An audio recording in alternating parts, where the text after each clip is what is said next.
Hi everyone, in this video we're going to talk about solutions and initial value problems for our differential equations. So we're talking about an nth order ordinary differential equation. So quick reminder, we had ordinary and partial differential equations. So this is ordinary, just dealing with ordinary derivatives. And the order was based on the highest derivative in the equation. So an nth order ODE relates the independent variable to the nth derivative, and a lot of the times the lower derivatives are also present, and this is of the dependent variable. So the general form of an nth order equation, where x is the independent variable and y is the dependent variable, looks like this. So notice that you have a function that depends on x and y, and then the derivatives of y with respect to x, and up to order n, whatever that might be. Maybe it's the fourth derivative, so the highest derivative you would see would be fourth derivative here. So the equation holds for all x in some open interval, so x is going to be between some values. And then isolating the highest order term gives you just a new looking equation. So this is one format for our equation. This is the same equation, just solved for the highest order derivative. And so notice the highest order derivative is by itself on one side of the equal sign, and then the other side of the equal sign has all the other terms, which would include up to the derivative just before the highest one. So for example, if this was a fourth derivative, fourth order ODE, then the right side of the equation would have up to the third derivative in it. And so an explicit solution to this nth order ODE satisfies the equation, and it's for all x in our interval, some interval. And then the explicit solution is a function. We're going to use the Greek symbol phi to represent this function, where x is the dependent variable. So remember, we talked about our differential equations, and the answer to them is a function. So there's some unknown function that satisfies our differential equation, our equation that involves derivatives. Okay, so let's take a look at this example. We're going to show that phi of x, so it's a function of x, where it equals x squared minus x to the negative 1. We want to show that that's an explicit solution to this linear differential equation. So remember, we talked about the format for a differential equation to be considered linear last time. So this is a linear differential equation. Notice it's order 2. That's the highest derivative we see present. And then separately, we're going to show that this function, this is capital phi of x, where it equals x cubed, actually is not a solution. Okay, so feel free to call phi of x y, okay, because we're going to be taking derivatives. And we need to have up to the second derivative, because that's what's present in our differential equation. And so take the first derivative, just use your power rule from calculus 1, and so we have our first derivative here, and then we need to differentiate one more time to get the second derivative.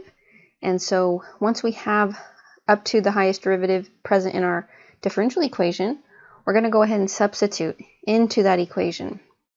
So here's our original differential equation. Where we had a second derivative, we're going to plug in what it equals from our given potential solution here, and then right here where we had a y, that's just the original function or solution. So right here where we have y, we're plugging in what phi was. And then we're just going to simplify. So after a little bit of distributing and simplifying the exponents, notice what we have: 2 minus 2, negative 2x to the negative 3, and then positive 2x to the negative 3. So this does satisfy our differential equation because the left side equals the right side. And so that's our solution. We just showed that this is the way that we showed that the solution did in fact satisfy this equation. Now let's just look at the interval where this solution works. So notice when x is 0, the original differential equation and the solution and the derivatives of the solution are all undefined. And so because of that, we want to say that our solution, phi of x, is an explicit solution, but we have to kind of get rid of 0 here. We have to say on the interval from negative infinity to infinity, where we exclude 0, just because at that point it's undefined. Okay, so now let's show that this other possible solution actually is not going to satisfy our differential equation. So we'll say y equals capital phi of x, which equals x cubed. And we need the first and second derivative. So just differentiate using our power rule. And then we're going to substitute into our differential equation the second derivative right here in the front. And then the times y, which is x cubed right here in the back. And then simplify. And we do find out that this doesn't satisfy our differential equation. And so this possible solution is actually not a solution. So notice if x, real quick right here, if x was 0, then the left side would equal the right side. But we've already excluded that x can't be 0 from our differential equation up here. It would make this undefined if you notice if you plugged in 0 right here. Okay, so that was for an explicit solution. Now an implicit solution defines one or more explicit solutions on some interval for x to our nth order ODE. It's a function also, and we call it g of xy, which equals 0. And then under certain conditions, y is a differentiable function of x.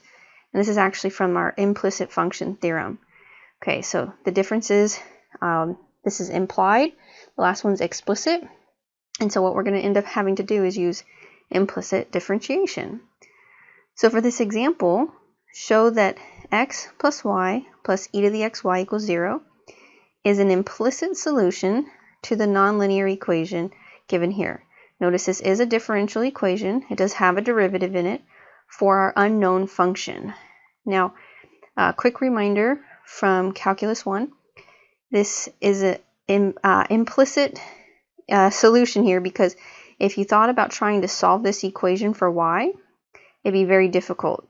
So y can be a function of x, like we set up here, but it would be very difficult to solve for it. So it's just kind of mixed up with x. So we're going to treat y as a differentiable function of x and then use implicit differentiation. So from our solution right here, we're going to differentiate both sides with respect to x. And so notice what we have. Derivative of x is 1. The derivative of y, because y is a function of x, it would be 1 times y prime, or just dy dx. Remember this from implicit differentiation when you first learned it. We never solve for y, so when you take its derivative, just always remember to use the chain rule. That's what happened right here. It was 1 times y prime. And then the derivative of e to the xy, remember the derivative of e to the something is e to that same something, so you keep that. But then if there's something going on in the power like there is here, x times y, we have to use a chain rule. So times the derivative of the power here.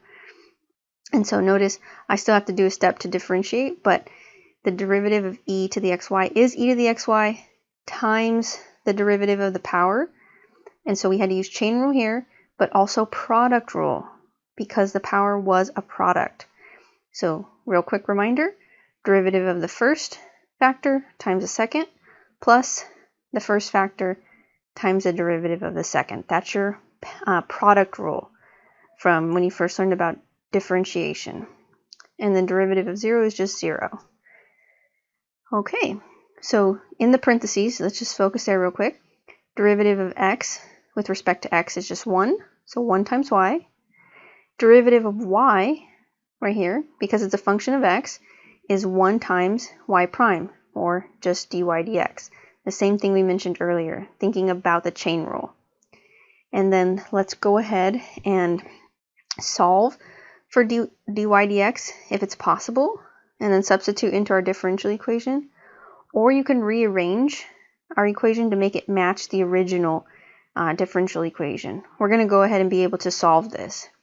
So real quick, just notice all I did here was distribute the e to the xy to both of these terms inside the parentheses, and then I went ahead and subtracted the 1 to the other side.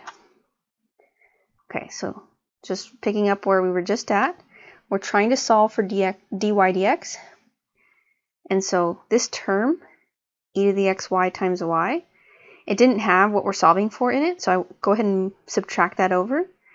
And then you have two terms with the factor that you want, dy dx. So factor that out. That's why it's out front. And when you factor it out of the first term, there's a 1 left over. And when you factor it out of the last term, there's an e to the xy times x left over. And then notice you just have one more step. Take this whole equation, divide by what's multiplying the thing you're trying to isolate. So divide by 1 plus e to the xy times x. And that allows us to now have solved for dy dx. So we solve for dy dx. And at this point, we're able to go back and substitute into our differential equation. So notice our steps involve finding derivatives up to the highest derivative in our equation. The last example, we had to get the second derivative. This example, we only had to get to the first derivative because this was a first order differential equation. And then after we found those, we go back and we sub into our differential equation. So notice we're going to plug in let's see, we plug in our first derivative right here. Okay, so that's in the parentheses. Last time we plugged in for y because we had explicitly been given what y equals, but remember this one's implicit, so we don't plug in for y because we never solved for it. So we just leave it all mixed up like this. And then we just simplify when we can.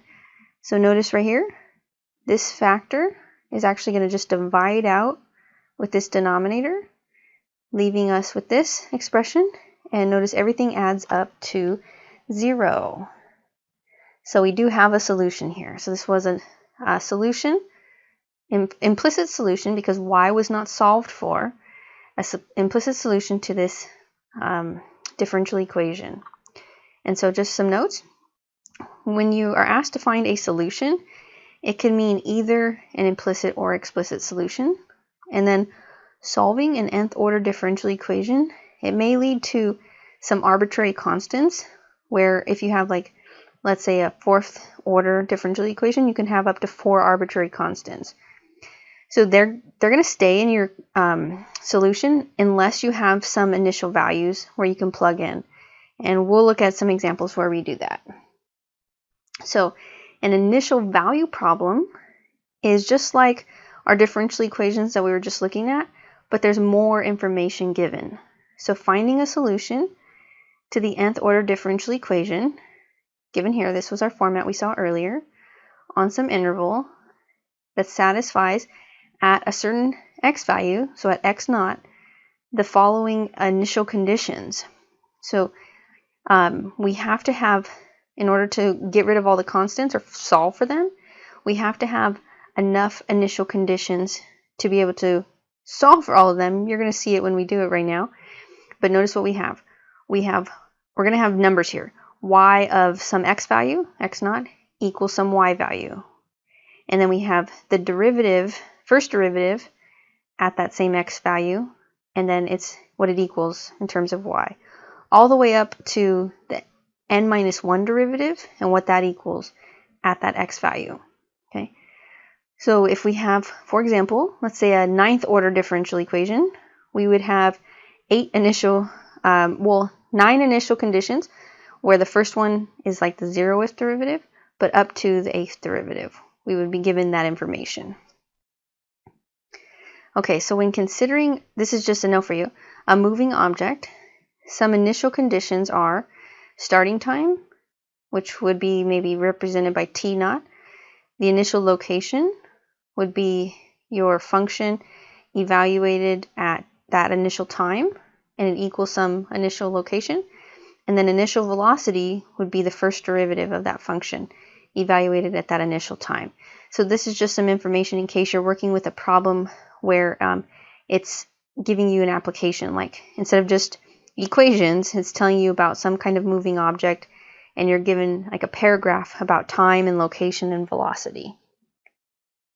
So here's this example. We're going to show that phi of x, which equals c sub 1, so this is some constant, c sub 1 times e to the x, negative x, plus c sub 2 times e to the 2x. We want to show that this function here is a solution to this initial value problem. And notice this time, I mentioned this when we began talking about initial value problems, we not only have the differential equation given to us, but we also have some other information given. So notice what we have. This is a second order differential equation, and we have information about the zero-if derivative, which is the original function, and the first derivative. Okay, so we have enough information to actually solve for these constants, because C1 and C2 right now, they look like constants, which they are, but we have enough information to find out what they equal because of these initial conditions that were given. So we're going to do our same process. You go ahead and call phi y, and then start differentiating. Because this is a second order equation, we need to find the second derivative. So using just our power rule and our, actually we're using our derivative of e to the x, but also the chain rule. So remember, just I'll use this one real quick. E to the negative x, the derivative is e to the negative x times chain rule derivative of negative x. That's where this negative 1 came from. Same thing happens here. That's where this 2 comes from, the derivative of the power from the chain rule. Hopefully that's coming back to you from Calc 1. If not, just recall the chain rule, and when it has to do with e to some power, you always just multiply by the derivative of the power. And so one more time, the derivative of the first derivative, so our second derivative, same thing, same process. The negative sign goes away because you differentiated here. You got e to the negative x times another negative 1, so the two negatives divided out. And then over here, when you did your chain rule again, there was another times 2. That's where the 4 came from. Okay, so remember our process. Once we get these derivatives up to the one we need in our equation, we plug them into our differential equation. So we're actually going to substitute into 3 places this time. We have our second derivative gets plugged in, minus our first derivative gets plugged in, minus 2 times our function. And then let's go ahead and simplify. Okay, so just distribute your minus sign here, distribute the negative 2 here, combine like terms, and you will see that you get 0 equals 0. So this does satisfy our differential equation, but we have initial conditions, so we have to keep going because we can't just leave our answer with C1 and C2 in it. So we're going to use our initial conditions. Let's go one at a time. When you plug in 0 for x, y equals 2. That's what this says. And so y is the same thing as phi. So in our phi equation, plug in 0 for x, and then we know that that equals 2. So just simplify what you can. So remember, e to the 0 is 1. So this is really 1 times c1 plus c2 times 1. So we have an equation, c1 plus c2 equals 2. So let's go to the second initial condition. We know that when x is 0, the first derivative equals negative 3. So we have our first derivative here, where there's an x, plug in 0, and we know that it equals negative 3.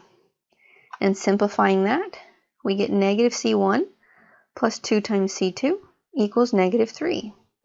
And so notice what we have. We have 2 equations and 2 unknowns, c1 and c2. And so from algebra, we have a system of equations that we're going to need to solve. And you can use whatever method you prefer, substitution, elimination, or plug these into a matrix. I'm going to go ahead and use the elimination method. And so I don't have to do a whole lot here because they're already ready to go. If I just add these equations, the C1s are going to cancel out. And so we end up with 3c2 equals negative 1, and then just divide by 3, and we found our value for one of our constants. So one of our constants, c2, is just negative 1/3. And then go back and plug into either one of your equations here, doesn't matter which one, and then plug in the number you found out. So we know that c2 is negative 1/3. I went ahead and just plugged it into the first equation, simplify, and we get that c1 is 7/3. And so the solution to the initial value problem is phi of x equals 7/3. That used to be the c1, so 7/3 e to the negative x minus what used to be c2, 1/3 e to the 2x. So it is our explicit solution, and we don't have any arbitrary constants because we had enough initial conditions to solve for them. All right, the last thing to talk about is the existence and uniqueness of a solution. So this is a theorem. So let's talk about it a little bit and then we'll use it. So this theorem says to consider an initial value problem. So notice what we have. A differential equation has a derivative. And notice its first order. It equals something with x, a function of x and y. And we have an initial condition. So if f, which is our first derivative, and then this part's kind of new, the partial derivative of f with respect to y. So you're going to differentiate this derivative, but with respect to y. We'll work this out so you see it. If those are both continuous functions on some rectangle, okay, where the rectangle has a point xy in it, where x is between two numbers and y is between two numbers, and it contains the point from our initial condition. All right, let me show you the rectangle real quick before it gets kind of weird with all this information. So the whole thing with the rectangle is just that if you look at your coordinate system, it just says x naught from your initial condition is between two x values, and then y naught from your initial condition is between two y numbers, and it forms this rectangle. Okay, so that's all that that's talking about. So if your initial condition is just within these x and y values, and f and then the derivative of f with respect to y are continuous in this area, then the initial value problem has a unique solution in some interval around x. Okay, so a little bit of mathiness here, but it's just as simple as finding the first derivative and then differentiating it with respect to y, making sure that those are both continuous, and then we're good to go. So let's take a look at that in just a second. So basically what this theorem tells us, if our equation ends up satisfying this hypothesis, and this hypothesis, just so you're aware, it's pretty much everything before the comma. If our equation satisfies the hypothesis, it lets us know that there's a solution, which is pretty nice to know ahead of time, so we don't have to try to solve an unsolvable differential equation, and then that the solution is a unique one. Okay, so here's our example. So here's an initial value problem. Notice we have a differential equation and an initial condition. And then does the existence and uniqueness theorem imply that there exists a unique solution? So from the theorem, let's go ahead and find the first derivative. So this one has a first derivative in our equation. If we just divide by 3, we can isolate it. So that's what the theorem was calling f. So we just did one simple step. We isolated the first derivative. That's f. Now the next thing that the theorem needed was the derivative of f with respect to y. And so if you take a look at this equation, pretend like x is a constant. So we have the derivative of a constant would be 0 minus a constant times the derivative of y cubed. So that's going to be that constant times negative 3y squared. That's where that came from. So you're only differentiating this with respect to y. Pretend like x is a constant. Simplify, we get negative x y squared.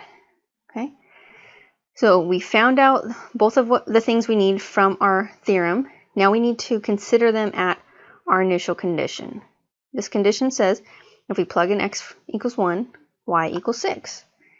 And so our first derivative, which is f, if we evaluate it as at 1, 6, we get a number answer. So this exists. So this is going to be continuous at this point, at 1, 6. We got an actual value.